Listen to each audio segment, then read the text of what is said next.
এবার ভয়াবহ শীতকালীন ঝড়ের মুখে পড়েছে যুক্তরাষ্ট্র, যার কবলে অন্তত 9 জনের মৃত্যু হয়েছে। এর মধ্যে শুধুমাত্র কেন্টাকিতেই 8 জন মারা গেছেন। এছাড়া প্রবল বর্ষণের ফলে জনজীবন স্থবির হয়ে পড়েছে। শনিবার ঝড় শুরু হওয়ার পর থেকে 1000-এরও বেশি লোককে উদ্ধার করা হয়েছে এবং প্রায় 39,000 বাড়িঘর বিদ্যুৎ বিভ্রাটের মুখোমুখি হচ্ছে। ভারী বৃষ্টিতে নদী উপচে পানিতে রাস্তাঘাট ডুবে গেছে। এছাড়াও শত শত মানুষ বন্যায় আটকা পড়েছেন।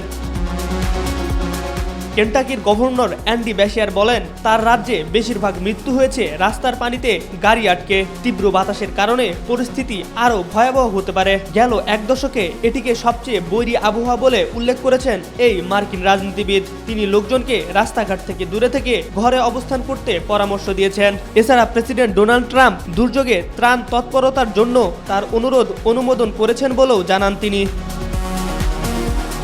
যুক্তরাষ্ট্রের বেশিরভাগ এলাকা নতুন করে ভয়াবহ শীতের কবলে পড়েছে। ন্যাশনাল ওয়েদার সার্ভিস জানিয়েছে, ফ্লোরিডা ও জর্জিয়ার কিছু অংশে প্রচণ্ড ঝড় বয়ে গেছে। কেন্টাকি ও টেনেসির বিভিন্ন অংশে 15 সেন্টিমিটার বৃষ্টি হয়েছে বলে জানিয়েছেন আবহাওয়া কর্মকর্তারা। এই পরিস্থিতি আরও কয়েকদিন অব্যাহত থাকতে পারে বলে জানিয়েছেন তারা। এছাড়া জর্জিয়া ও ফ্লোরিডার কিছু অংশের জন্য টর্নেডো সতর্কবার্তা জারি করা হয়েছে।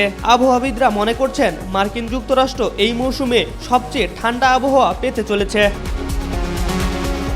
এম আর আকাশ, আজকাল।